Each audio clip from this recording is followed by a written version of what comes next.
Dios. Tengo una palabra en esta mañana, pues que tal vez pueda parecer un poco dura, ¿no? Pero yo creo que toda la palabra de Dios es dura, tiene que ser dura. De hecho, los discípulos en una ocasión, después de que Jesús les predicó un mensaje profundo, un mensaje directo, ellos dijeron, después de escuchar a Jesús, dijeron: dura palabra es esta, ¿quién la podrá oír? No se referían a que quién la podrá oír, porque ya la habían oído. Se referían a quién la podrá pues entender, asimilar y poner en práctica, ¿no? Porque la palabra de Dios, decía Jeremías, cuando la comí, dice que era dulce en mi boca, en mi paladar, ¿verdad? La palabra de Dios tiene dulzura, pero amigo, pero cuando la comí y entró a mis entrañas, pues se convirtió en hiel, en amargura, en dolor, porque obedecer la palabra de Dios es costoso, no es fácil. No es fácil obedecer la palabra de Dios. Es fácil para aquellos que tienen el Espíritu Santo de Dios en sus vidas, y el Espíritu Santo, pues Él es el que te lleva a obedecer, porque tú no puedes obedecer, yo no puedo obedecer. No podemos hacer nada esforzados en nuestro esfuerzo humano, porque es vano. Pero cuando Dios pone su Espíritu, entonces ya no te tienes que esforzar, porque ¿quién lo hace? Lo hace el Espíritu de Dios. Ya no lo haces tú, ya no vivo yo, Cristo vive en mí, y ahora, como vive Cristo en mí, entonces puedo obedecer lo que la palabra de Dios me dice, ¿no?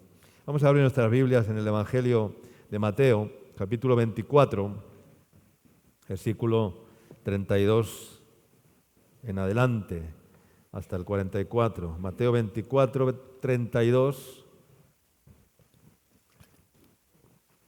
Dice así: de la higuera aprended la parábola. De la higuera aprended la parábola. Cuando ya su rama está tierna y brotan las hojas, sabéis que el verano está cerca. Claro, vemos la higuera y Jesús comparaba la higuera. Jesús nos dio muchas enseñanzas acerca de la higuera. La higuera es un tipo de la iglesia, es un tipo. Y dice, aprended la parábola, cuando ya su rama está tierna y brotan las hojas, sabéis que el verano está cerca. Así también, dice la Escritura, cuando veáis todas estas cosas. ¿De qué cosas estaba hablando Jesús? Cuando así también vosotros, dice, cuando veáis todas estas cosas. ¿De qué cosas estaba hablando Jesús? Pues vamos a ir no vamos a leerlo, pero hay que ir al capítulo anterior, ¿verdad? O al mismo capítulo, pero unos versículos más atrás, donde nos habla de varias cosas que Jesús profetizó que iban a suceder, ¿no? Dice: mirad que nadie os engañe, porque vendrán muchos en mi nombre diciendo yo soy el Cristo, y a muchos se engañarán, y oiréis de guerras y de rumores de guerra, de violencias. Mirad, dice, que no os turbéis, porque es necesario que todo esto acontezca, pero aún no es el fin. Porque se levantará nación contra nación, reino contra reino, habrá pestes, habrá epidemias. Hemos visto epidemias, estamos viendo epidemias, habrá más epidemias, habrá pestes, habrá hambres, habrá terremotos, habrá desastres naturales en diferentes lugares, dice, y esto será el principio de dolores. Y sigue diciendo, conoced, dice, cuando veáis todas estas cosas, conoced que está cerca a las puertas, que está cerca a las puertas. De cierto os digo que no pasará esta generación hasta que todo esto acontezca. Es decir, todo esto tiene que acontecer, porque si todo esto no acontece, pues entonces el Señor no vendrá todavía. ¿Cuántos creen en la segunda venida del Señor? Amén, amén. Ay, qué bueno, ¿verdad? Tienen fe ustedes. Y el cielo y la tierra pasarán, pero mis palabras no pasarán. Pero el día y la hora, dice, nadie sabe, ni aun los ángeles de los cielos, sino solo mi Padre. Dice, mas como en los días de Noé, así será la venida del Hijo del Hombre. Porque como en los días antes del diluvio estaban comiendo y bebiendo, casándose y dando en casamiento, hasta el día en que Noé entró en el arca. Así estaban en tiempos de Noé. Nos está narrando cómo vivían, ¿no?, en los tiempos de Noé antes del diluvio, ¿no? Dice, y no entendieron hasta que vino ¿qué? Hasta que vino el diluvio. La gente no entiende, ¿verdad? Estos días hemos venido hablando, yo no conozco mucho la historia de los desastres naturales que han ocurrido en el Perú en los años atrás, pero hemos visto cómo se ha repetido lo de los huaicos, las inundaciones, las muertes, los fallecimientos, las tierras, las casas desoladas, ¿verdad? Lo mismo que ocurrió años atrás, ¿no? En el año 2017, años atrás en el año 2008, creo, 2009, 17, 18, 22, 23. O sea, cíclicamente ocurre el mismo fenómeno, ¿verdad? ¿Cuántos lo saben? Las autoridades lo saben, los meteorólogos lo saben, los que estudian todo este tipo de lo saben. ¿Y quién hace algo? Nadie hace nada, ¿verdad? Nos lamentamos, ya, el ciclón Yaku ya pasó, ¿verdad? Vamos a esperar otros 5 años a que venga otro ciclón y ocurra otro desastre. Vamos a seguir construyendo casas en las laderas de los ríos, vamos a seguir construyendo casas en tierras que no son legales, que son, ¿no? Vamos a seguir así, que no pasa nada, pues ya pasó esto, como no sabemos, ya no pensamos que va a tardar en venir otro desastre. Y nadie está preparado, nadie se prepara. Los políticos no se preparan, saben lo que va a pasar, pero nadie hace nada. Nadie evita esto, nadie... Están diciendo que va a venir un fuerte terremoto y que ya toca y qué pasará, porque bueno, la mitad de la ciudad y este tema y los asentamientos y los cerros y que todo se iría. Pero como no viene, pues nos decimos, bueno, aquí seguimos, ¿no? Que el Señor nos tenga confesados, ¿no? Como diciendo, que el Señor nos tenga confesados cuando venga, ¿no? Pero eso no es planificación. ¿Cuánto dicen amén? ¿Es planificación? Eso no es ninguna planificación. No podemos vivir como diciendo a salto de mata, ¿no? Salto una mata y bueno, hasta que venga otra, pues bueno, puedo estar un tiempo tranquilo, ¿no? Que ya vendrá. No. Hemos de estar preparados. ¿Cuánto dicen amén? En todos los aspectos de la vida, ¿no? He puesto este ejemplo porque es un ejemplo práctico, ¿verdad? Pero dice, no entendieron hasta que vino el diluvio y se los llevó ¿a cuántos? Se los llevó a todos, dice. No entendieron hasta que vino el diluvio y se los llevó a todos. Así será también la venida del Hijo del Hombre, dice. Entonces estarán dos en el campo, ¿verdad? Si están dos, quiere decir que esos dos pues tienen algo en común, porque si no, no estarían juntos, ¿verdad? Tú no te juntas con nadie que no tenga nada en común contigo. Es un amigo, es un vecino, es un compañero de trabajo, es tu mujer, es tu marido, es tu hijo, es tu hija, es tu familiar, es tu vecino. Estaban dos, dice, no dice más, en el campo, dice, el uno será tomado y el otro será dejado. Dice, dos mujeres estarán moliendo en un molino. La una será tomada y la otra será dejada. Velad pues, porque no sabéis qué hora ha de venir nuestro Señor. No quiero hablar tanto de este centro, sí, está hablando de la venida del Señor, pero yo quiero llevar esta palabra a otros aspectos de la vida, ¿no? Y dice, pero sabed esto, que si el padre de familia supiese a qué hora el ladrón habría de venir, velaría y no dejaría minar su casa. ¿Quién no, si sabría lo que va a venir, quién no velaría? ¿Y qué padre de familia no velaría, ¿no? Y no dejaría, ¿verdad?, minar su casa? Pero como pasa y luego todo sigue igual, pues ya no nos preocupamos y entonces no velamos.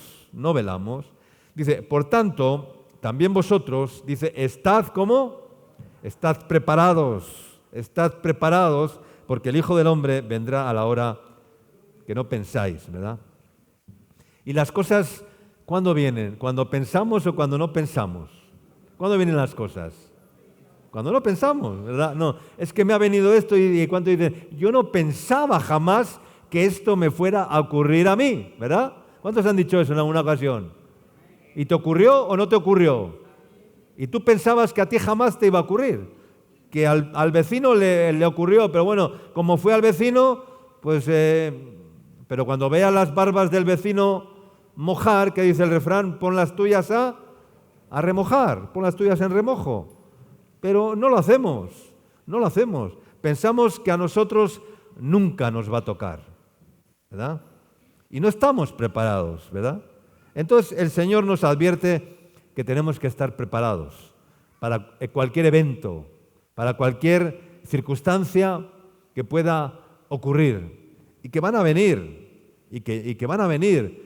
Seguramente todos nosotros hemos sufrido en nuestras vidas algunas pruebas o problemas, ¿no?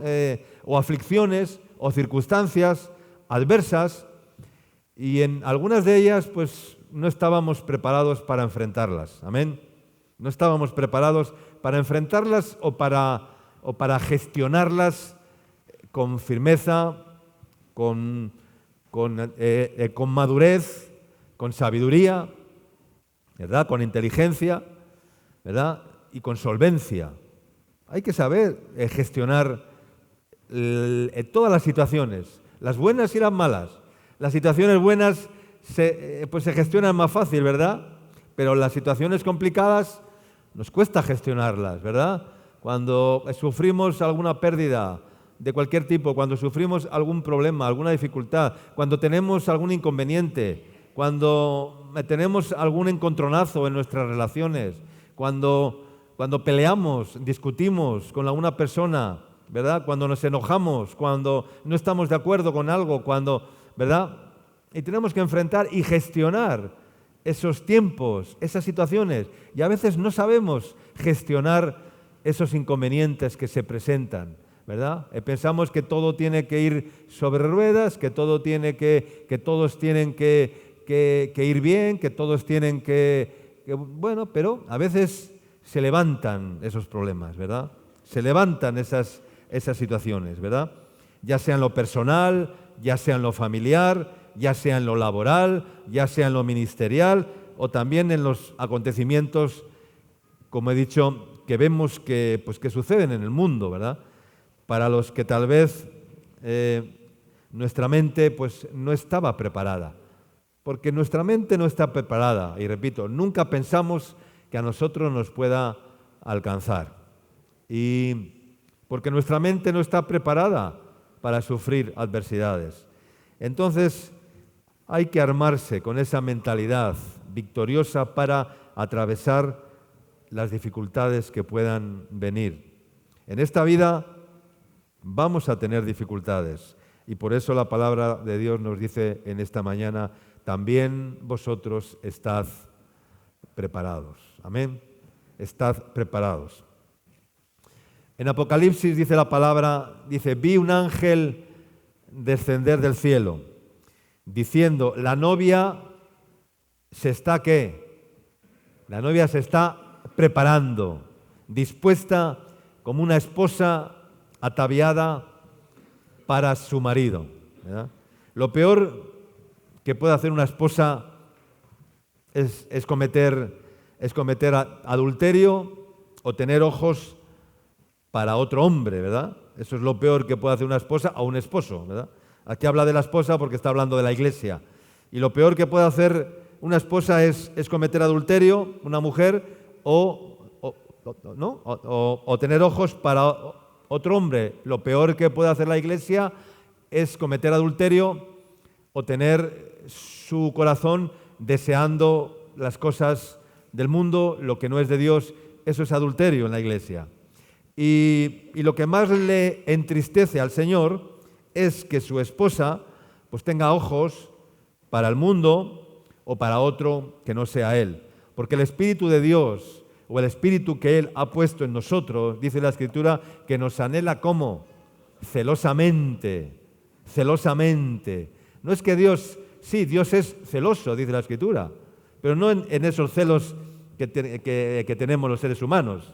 No nos equivoquemos. Dios no tiene esos celos a veces que muchos tienen, que son celos desmedidos, que son celos exagerados, que son celos incluso diabólicos y manejados por el diablo, ¿verdad?, para confundir y para provocar zozobras, ¿verdad? Esos celos amargos, esos celos desmedidos, esos celos exagerados que tienen muchos o que tienen muchas, ¿verdad?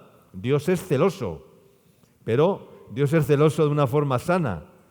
Dios es celoso porque Él nos ama y nos desea para Él. ¿Cuánto dicen amén? Y ese es el celo que tiene Dios por ti, ese es el celo que tiene Dios por su iglesia, ese es el celo que tiene Dios por cada uno de nosotros. Dios es celoso y el Espíritu que Dios ha hecho morar, si es que ha hecho morar su Espíritu en nosotros, dice que nos anhela y nos desea celosamente. Entonces,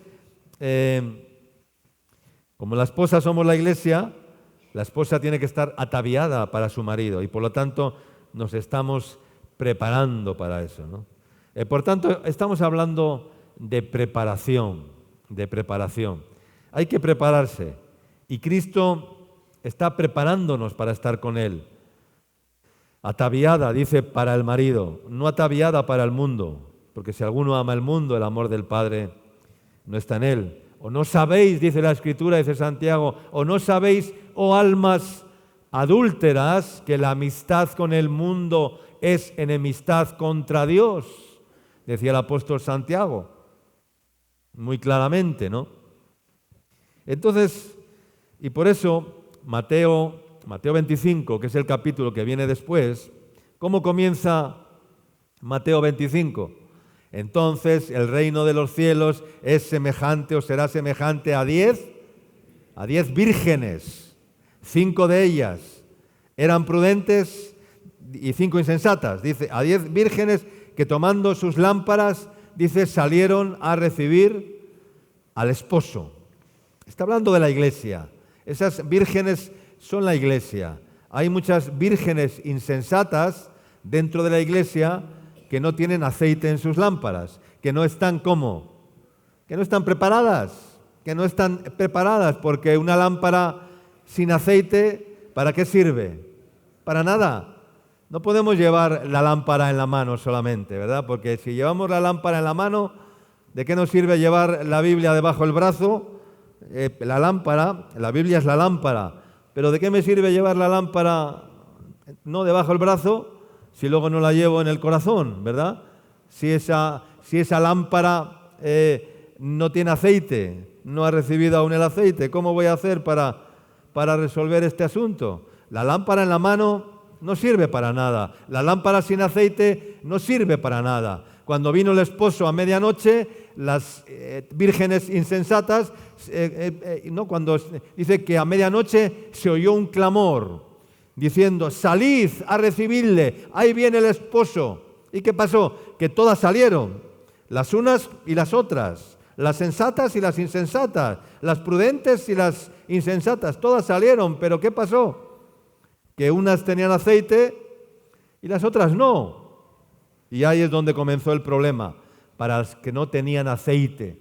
Ahí es donde comenzó el problema para las que no tenían aceite, porque no estaban ¿cómo? No estaban preparadas. Y si tú no tienes aceite en la lámpara, pues no estás preparado. No estás preparado, porque vendrán circunstancias y como te falta aceite, no sabrás gestionar esas circunstancias en tu vida y entonces te desesperarás, fracasarás, te llenarás de ira, te llenarás de enojo, y echarás la culpa a Dios, incluso de lo que te pasa, porque no tienes aceite en la lámpara. Según la Escritura, el que no está preparado para cualquier revés de la vida, cualquier circunstancia adversa, problema más grande o más pequeño, para vivir o para morir, según la Biblia, es un ¿qué? Es un insensato. ¿Amén? Es un insensato o una insensata. Hay que prepararse, porque el viaje, ¿cómo es el viaje? El viaje es largo. ¿Cuánto dicen amén? El viaje es largo y por lo tanto hay que tener suficiente combustible. ¿Cuánto dicen amén? Los aviones que hacen viajes interoceánicos, ¿verdad?, de grandes distancias, que atraviesan todo el océano Atlántico, no puede salir un avión de Europa hacia Perú, ¿verdad?, que tiene que atravesar 10 horas, 9 horas y media, todo el océano Atlántico para llegar a Perú y entrar en el continente por la costa de Venezuela, que suele entrar, ¿verdad?, y 10 horas está sobre el mar, ¿verdad? Hay que prever. No puedes salir de Europa, del aeropuerto, de cualquier aeropuerto europeo, sin el combustible suficiente. ¿Por qué? Porque imagínate que a mitad camino se le agota el combustible. No puede hacer un aterrizaje forzoso a un lugar para abastecerse porque no lo hay. Entonces, hermanos, el viaje es largo. El viaje es largo. ¿Cuánto dicen amén? Largo camino, le dijo el Señor a Elías. Largo camino te resta por andar, largo camino. Por lo tanto, levántate, fortalécete, come de esta torta que yo te doy y aliméntate con este aceite que yo te unjo para que camines 40 días y 40 noches, esto es una forma simbólica para que llegues a Horeb, el monte de Dios, y allí yo te diré lo que tienes que hacer. Allí ungirás a Jehú por rey de Israel, ungirás al profeta Eliseo como profeta, y le dio unas instrucciones, le dio un ministerio, le dio que tenía que hacer algo, y entonces el Señor le dijo, tienes que fortalecerte, sal de la cueva, Elías, párate en la puerta de la cueva. Y allí el Señor le dijo y le sopló y se presentó a él y le dijo, levántate, Elías, porque largo camino te resta por andar. Largo viaje. El viaje es largo, el viaje no es corto. Este viaje es un viaje largo, no es un viaje corto. Y entonces tenemos que tener el suficiente combustible, manteniendo la fe y la confianza hasta el final, dice la palabra. El que tiene el Espíritu Santo para resistir las asechanzas y las tentaciones de la carne, el que conoce bien a quien ha creído y lo que cree, a quien ha creído y lo que cree, soportará la tormenta venidera. Amén.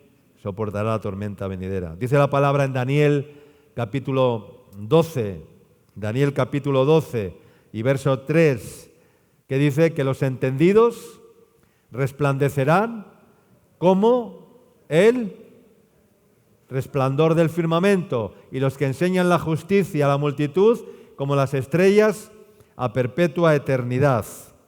¿Quiénes son los entendidos? ¿Quiénes son los entendidos? Había vírgenes sensatas y había vírgenes insensatas. Hay los insensatos y hay los entendidos, o insensatos o entendidos. Los entendidos son las vírgenes prudentes, las vírgenes sensatas. Los entendidos que saben son los que saben que están en medio de una batalla, en medio de una guerra, que tienen que librar una batalla. La Biblia dice, el pueblo que conoce a su Dios, ¿qué tiene que hacer? Se esforzará ¿y qué más? No han leído la Biblia. El pueblo que conoce a su Dios se esforzará y actuará. ¿Cuánto dicen amén? Está escrito en el libro de Daniel también. El pueblo que conoce a su Dios, si tú conoces a tu Dios, el pueblo que conoce a su Dios, dice, se esforzará y actuará. Se esforzará y actuará. Y los sabios del pueblo, dice, instruirán a muchos. ¿Tú de qué grupo quieres ser? ¿De qué grupo eres? ¿De los entendidos o de las fatuas o ignorantes o insensatas vírgenes. ¿De qué grupo eres? ¿De qué grupo eres? ¿O de qué grupo quieres ser? Porque igual todavía no sabes de qué grupo eres. Algunos no saben de qué grupo son. Todavía no tienen una identidad bien definida. No saben si son de derechas o son de izquierdas. No saben de qué partido político son, no saben de qué religión son, no saben de quién son, no saben quiénes son, y entonces están sin rumbo. Necesitas tener una identidad. Hoy hemos cantado una canción, ¿no? Pero la canción no quiere decir que aunque la cantemos, todos tengamos identidad y sepamos quiénes somos, ¿no? Yo sé quién soy, soy tu hijo, ¿no? Qué bien, qué bonito es cantar, ¿verdad? Qué bonito es cantar. ¿A cuánto les gusta cantar? ¿Verdad? ¿Cuántos cantan debajo de la ducha? ¿Verdad? Qué bonito es cantar debajo de la ducha, ¿verdad? Y cantar en lengua es mucho mejor todavía. Debajo de la ducha. Oh, ria, baba, bai, share. Y te duchando y estás, ¿verdad? Es hermoso cantar, pero la Biblia, la palabra de Dios, no es una canción. No es una canción. Es vida. Amén. Es un verbo revelado, es una palabra viva, ¿verdad? Sé quién soy, tengo identidad, ¿verdad? Tengo identidad. Uno de los mensajes más duros y más confrontativos, diría yo, dirigidos a la Iglesia en general, entre los mensajes a las 7 iglesias que están escritos en Apocalipsis capítulo 2 y capítulo 3, es el mensaje que va dirigido a la iglesia en Éfeso. En Éfeso. Ya muchos sabrán de qué mensaje estoy hablando. ¿De qué mensaje estoy hablando? Escribe el ángel a la iglesia en Éfeso, ¿no? Y después el Señor le escribe ese mensaje a la iglesia de Éfeso y el Señor comienza a valorar lo que aquella iglesia o aquel grupo de creyentes o aquel pueblo estaba haciendo y les empieza a alabar, les empieza a valorar por sus obras, ¿qué más? Por su arduo trabajo, por su paciencia. ¿Cuántos tienen paciencia? ¿Cuántos trabajan arduamente por amor de su nombre? ¿Verdad? ¿Cuántos hacen buenas obras? ¿Verdad? Dice, y les comienza a alabar por eso, por su integridad de no soportar a los malos, por su discernimiento para probar las falsas doctrinas, las doctrinas de los apóstoles, dice, y haberlos hallado mentirosos. Dice, por haber sufrido por amor de mi nombre, por haber trabajado por amor de mi nombre y no haber desmayado. Hasta ese momento todo era una alabanza hacia aquel pueblo, hacia aquella iglesia. Habéis trabajado mucho, habéis tenido paciencia, os habéis levantado contra los malos hombres, contra los impíos, habéis sufrido, habéis confrontado a los apóstoles que no lo son, que son mentirosos. Es decir, habéis hecho un buen trabajo, habéis hecho buenas obras, habéis hecho un montón de cosas, ¿verdad? Hasta ahí, y no habéis desmayado, aún os mantenéis en pie. Ole por vosotros, 10 puntos, ¿verdad? Pero llega al verso 4 y de repente el Señor cambia el discurso de una forma drástica y les dice, pero tengo contra ti que has dejado tu primer amor. Igual el Señor te está diciendo a ti en esta mañana, hermano, yo sé que has trabajado mucho, sé que eres un berraco y que trabajas como un berraco y que trabajas arduamente y que tienes paciencia y que eres esto, pero tengo contra ti que has dejado tu primer amor. Recuerda, por tanto, de dónde has caído. Recuerda, por tanto, de dónde has caído y arrepiéntete. ¿Y haz qué? Haz las primeras obras. Hagamos las primeras obras. Pues si no, dice, vendré pronto a ti y quitaré tu candelero de su lugar, si no te hubieres arrepentido. ¿Qué significa quitaré tu candelero de su lugar? Porque esa es la sentencia, ley del Señor. Porque si no te arrepientes, dice, yo voy a quitar tu candelero de su lugar. Voy a quitarte el candelero. El candelero es la luz, amén. Y si el Señor te quita el candelero, es que te quita ¿qué? Que te quita la luz. Te quita la luz. La luz que hay en ti desaparece. Pues ten cuidado, no sea que pienses que tienes luz y no la tienes, que el Señor ya te haya quitado el candelero. ¿Por qué? Porque has dejado ¿qué? Tu primer amor. Conoces la Biblia, predicas la palabra, haces un montón de cosas, haces evangelismo, vas a las cárceles, vas a no sé dónde, vas a dar de comer a los cerros, haces buenas obras, tienes paciencia con los malos, pero tengo contra ti que has dejado tu primer amor. Y si no te arrepientes, recuerda de dónde has caído y arrepiéntete, porque si no vendré pronto a ti y quitaré tu candelero de su lugar. Y esto nos tiene que hacer reflexionar en esta mañana. Si te quita la luz, andas en tinieblas. Incluso hay algunos que el Señor ya les ha quitado el candelero porque no se han arrepentido de sus malos caminos y aún se creen que son espirituales. Hay personas así, que aún se creen espirituales porque llevan muchos años en el Señor, porque han hecho esto, han hecho aquello, pero no se dan cuenta que el Señor ya les ha quitado el candelero. Y el que el Señor te quite el candelero quiere decir que te quita la luz en cierta manera. Te quita la luz. Y entonces no se dan cuenta que están más ciegos que los murciélagos. No se dan cuenta que están más ciegos que los murciélagos, porque han pecado.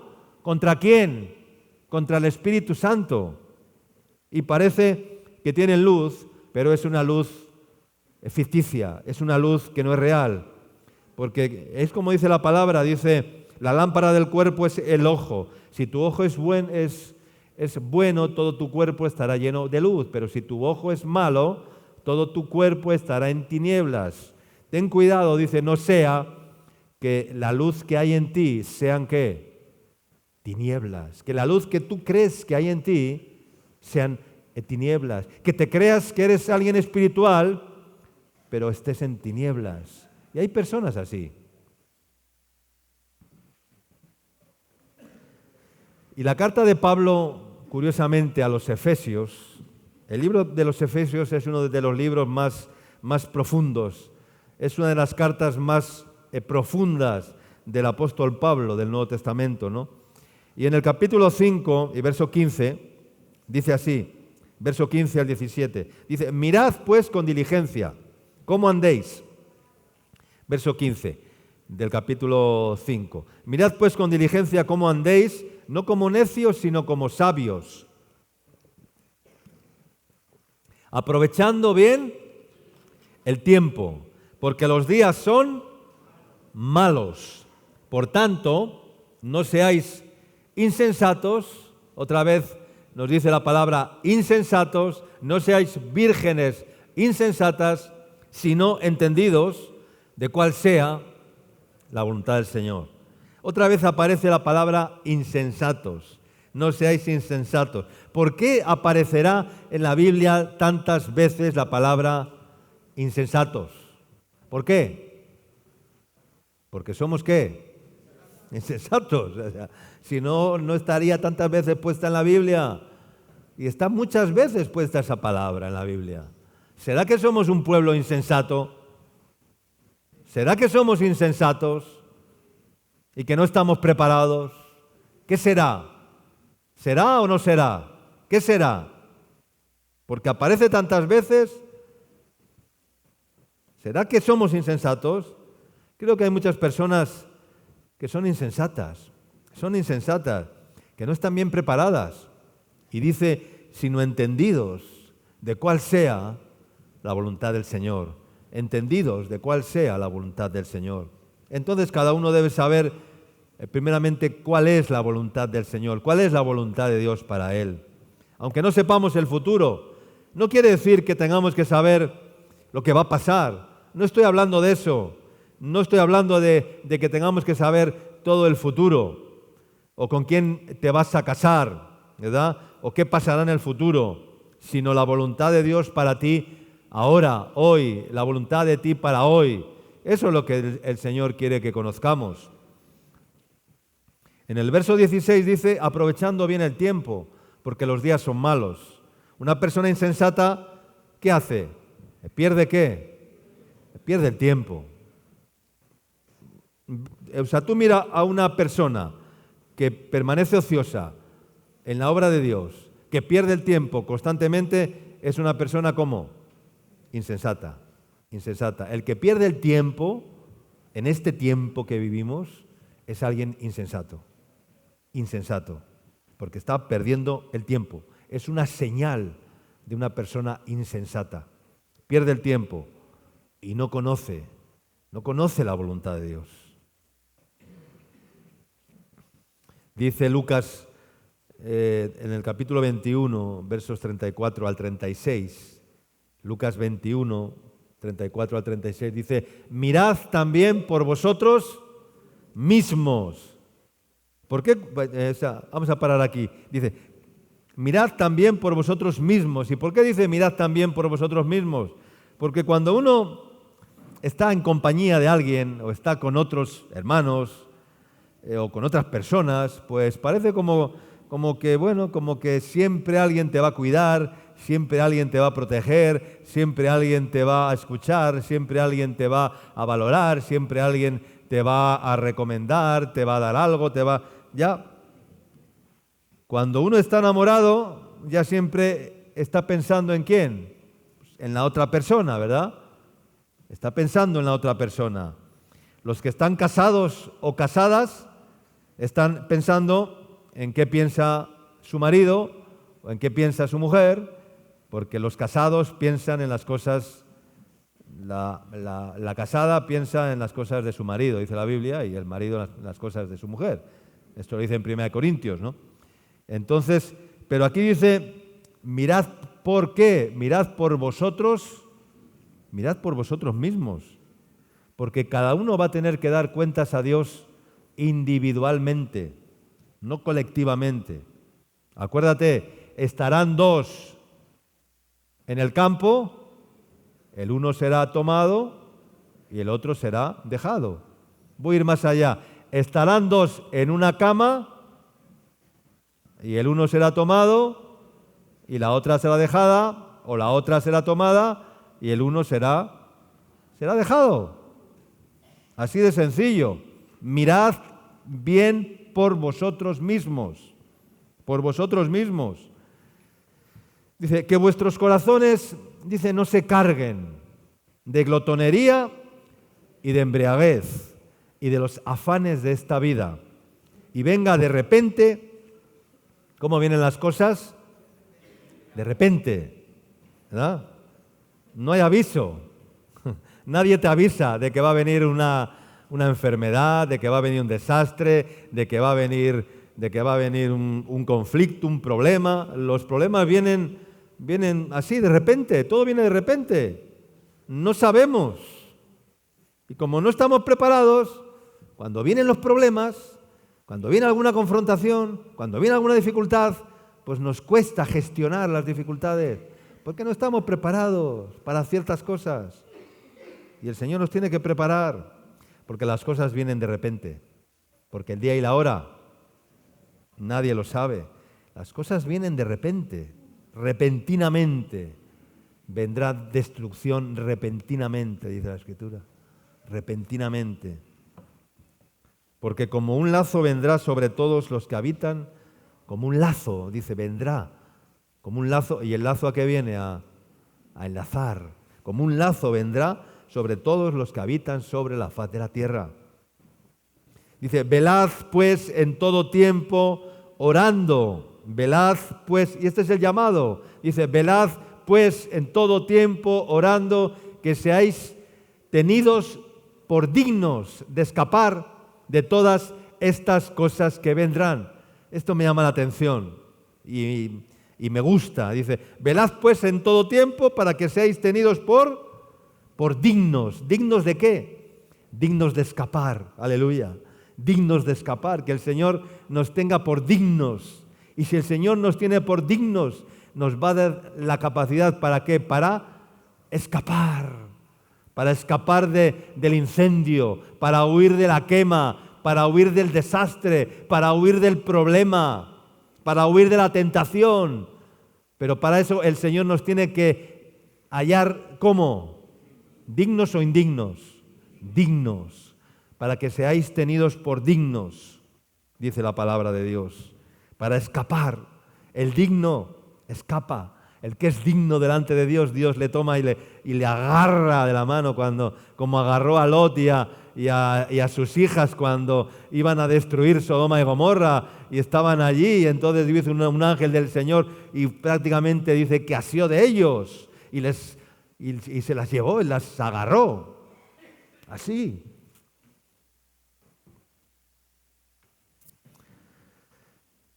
Escapar de todas estas cosas que vendrán y de estar en pie delante del Hijo del Hombre. Ten cuidado de ti mismo, que no se cargue tu corazón, tus sentimientos. Ten cuidado de alimentarte y de beber alimentos o ingerir bebidas malignas o de los afanes de esta vida.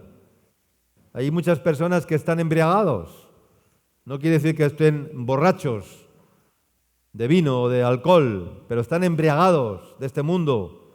Es lo que está diciendo aquí. Mirad que vuestro corazón no se cargue de glotonería y de embriaguez.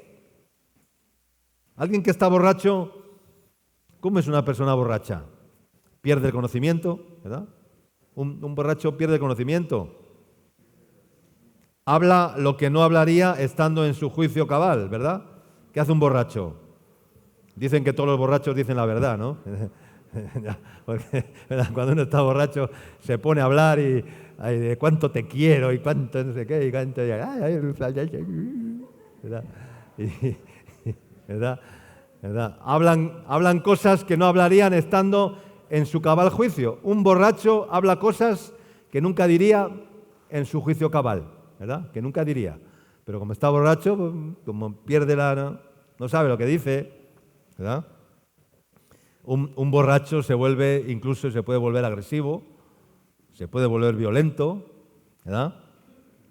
Y un borracho, ¿qué le pasa? Que se tambalea, ¿verdad? Y se tiene que agarrar a la baranda para subir al quinto piso, porque si no, se cae por las escaleras, ¿verdad? ¿A cuánto les ha pasado eso alguna vez aquí en Azángaro? ¿Verdad?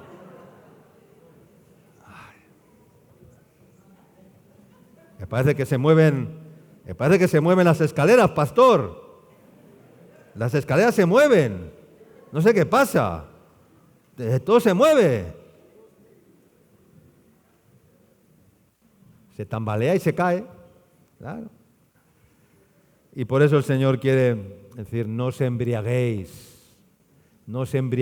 con los afanes de este mundo, porque puedes tambalear, te puedes caer, puedes ver las cosas borrosas.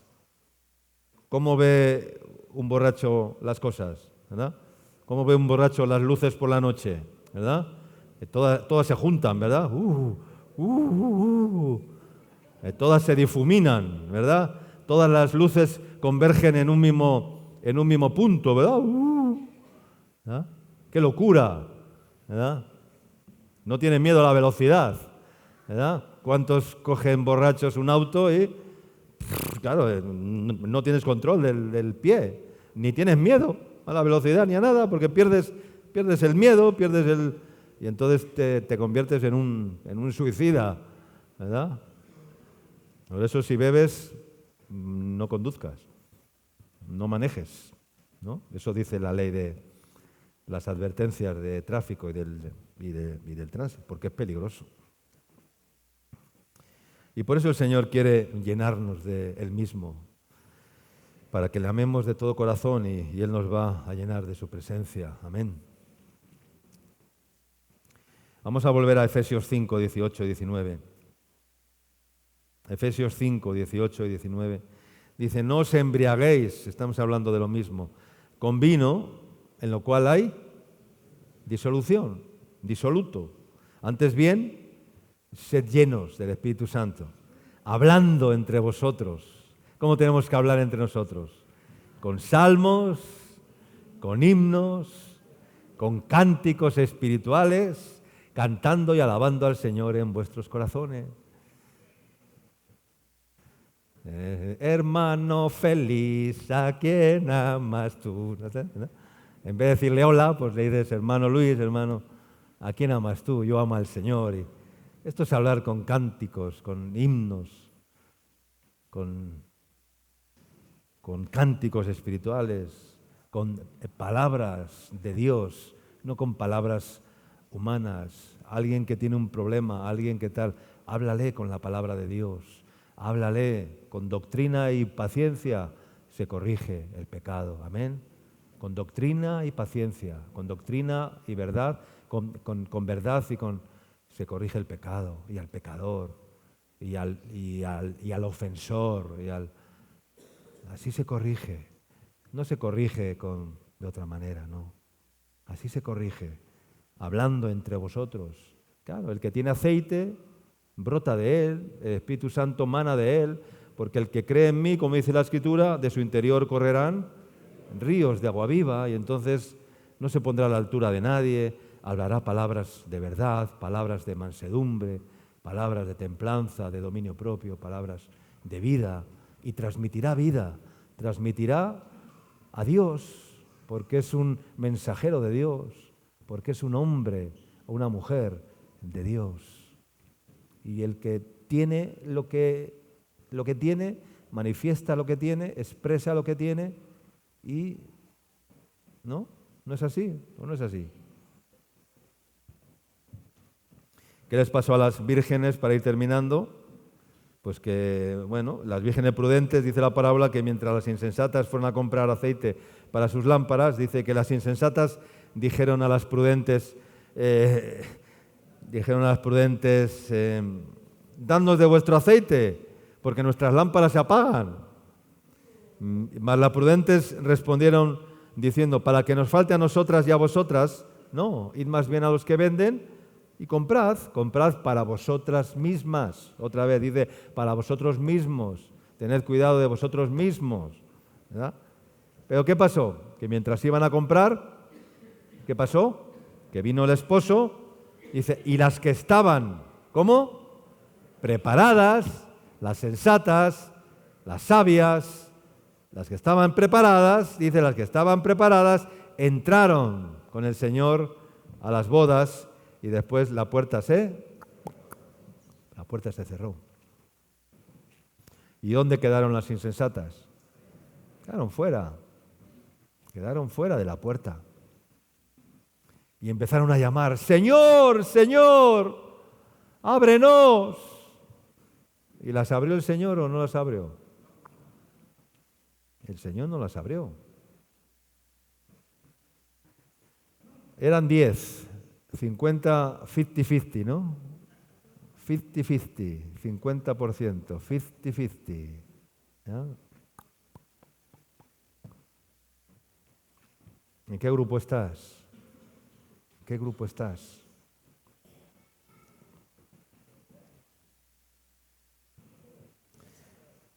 Quiero leer un texto para terminar en Éxodo, capítulo 19, versículo 7.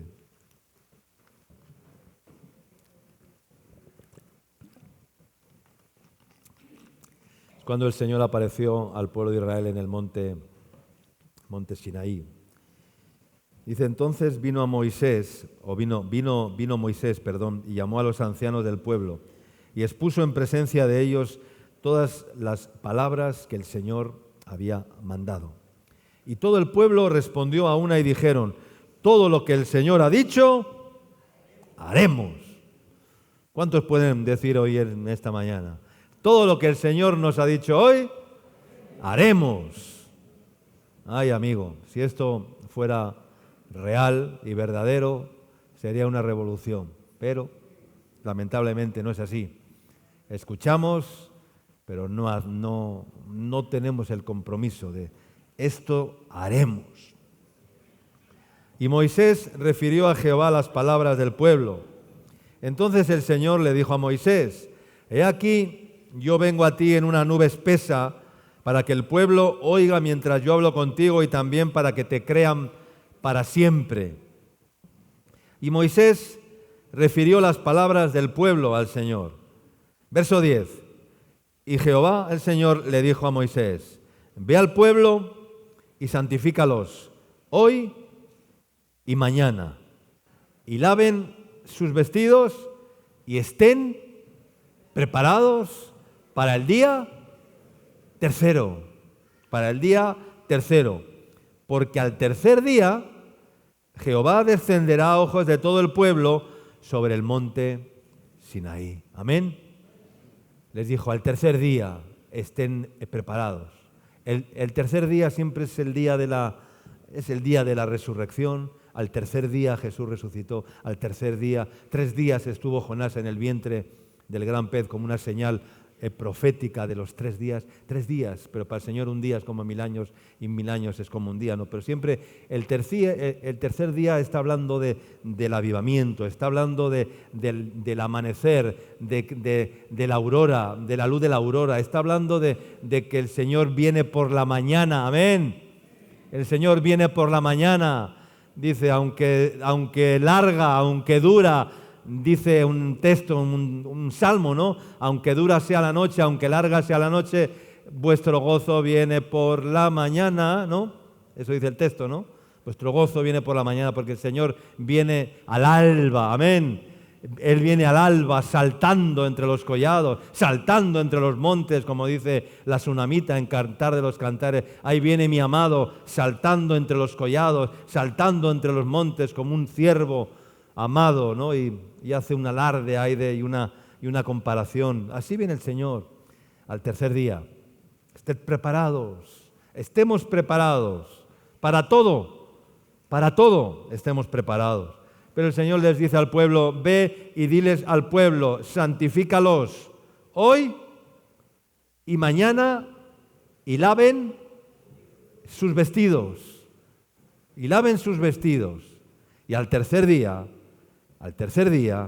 estén preparados para el día tercero, porque al tercer día el Señor descenderá a ojos de todo el pueblo.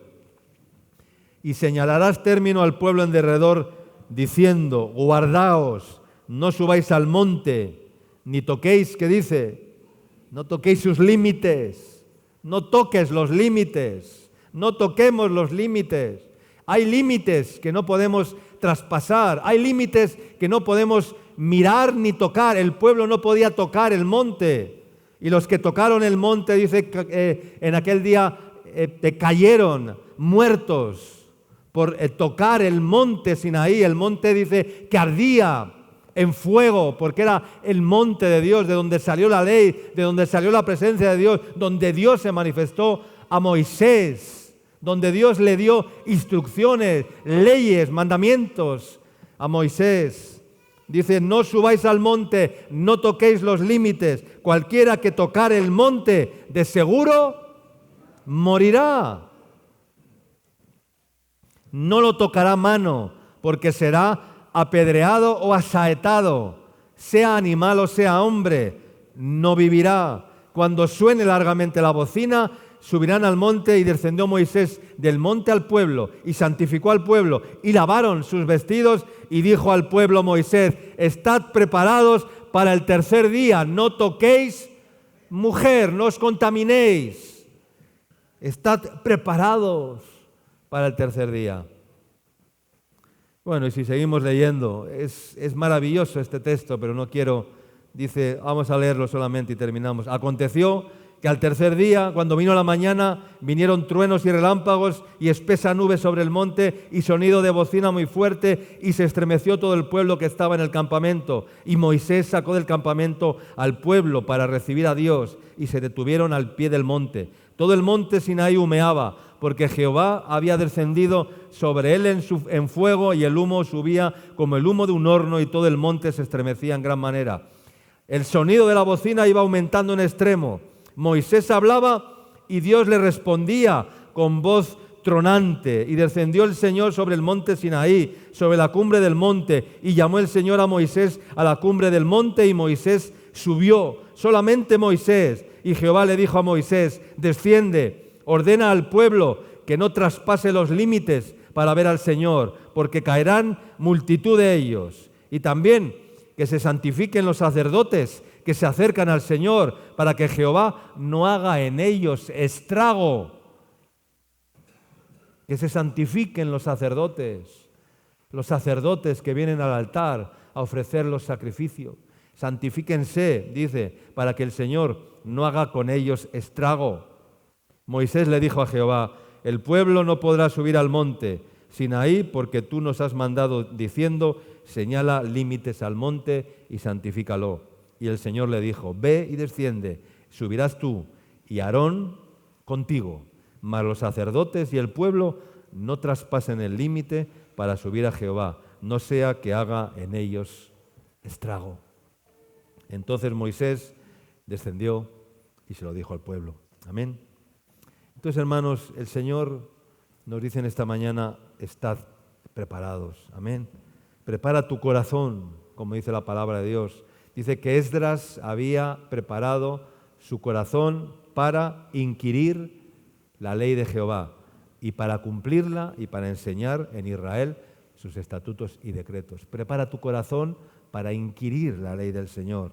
Dice: gocémonos, alegrémonos y démosle gloria, dice la palabra de Dios, porque han llegado las bodas del Cordero y su esposa, dice, se ha preparado y a ella se le ha concedido que se vista de lino fino, limpio y resplandeciente para recibir al Rey, al Señor. Amén.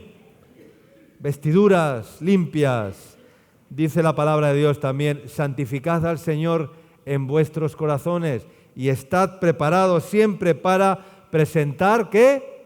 Defensa, con mansedumbre y reverencia ante todo el que os demande razón de la esperanza que hay en vosotros. Amén. Estad preparados, porque vamos a tener que estar preparados para presentar defensa también a todos los que se oponen. ¿Y cómo vamos a presentar defensa a los que se oponen? ¿Cómo vamos a presentar defensa? Aquí, como dice, ¿con qué? Con mansedumbre y reverencia. ¿O cómo vamos a hacer? ¿Cómo nos vamos a defender? Con mansedumbre y reverencia. Presentar defensa a los que se oponen. Van a venir personas que se van a oponer a la ley de Dios. Van a venir personas que se van a oponer a los preceptos de Dios. Los gobiernos, las leyes, lo decía el otro día, se van a oponer a la ley de Dios, porque van a quitar a Dios. Van a quitar a Dios. ¿Y qué vamos a hacer? ¿Nos vamos a poner a pelear? ¿Nos vamos a poner? No, dice que presentemos defensa con mansedumbre y reverencia. Con mansedumbre y reverencia ante todo lo que os demande razón contra la esperanza que hay en vosotros. Claro, está hablando de la defensa del Evangelio, de la defensa de la fe, de la defensa del Evangelio. Vamos a tener que presentar defensa del Evangelio, pero ¿cómo lo vamos a hacer? Pues con mansedumbre y con reverencia, con la manifestación de los frutos del Espíritu Santo. Eso es con mansedumbre y reverencia. Amén. Entonces, hermanos, la palabra de Dios hoy nos dice: estemos preparados. Amén. Estemos preparados. ¿Estás preparado? Dice: tomad escudo y pavés y prepárense para la guerra, dice la palabra. Preparados. Estemos preparados, hermanos. Las cosas vienen de repente, las circunstancias vienen de repente, las eventualidades vienen de repente, los conflictos vienen de repente, las decisiones que vas a tener que tomar o las encrucijadas vienen de repente, todo viene repentinamente. Entonces, tenemos que estar preparados para todo, absolutamente para todo. No os sorprendáis, dice la Escritura, del fuego de prueba que os ha sobrevenido. No os sorprendáis, porque el Señor viene así también y tenemos que estar preparados. Amén.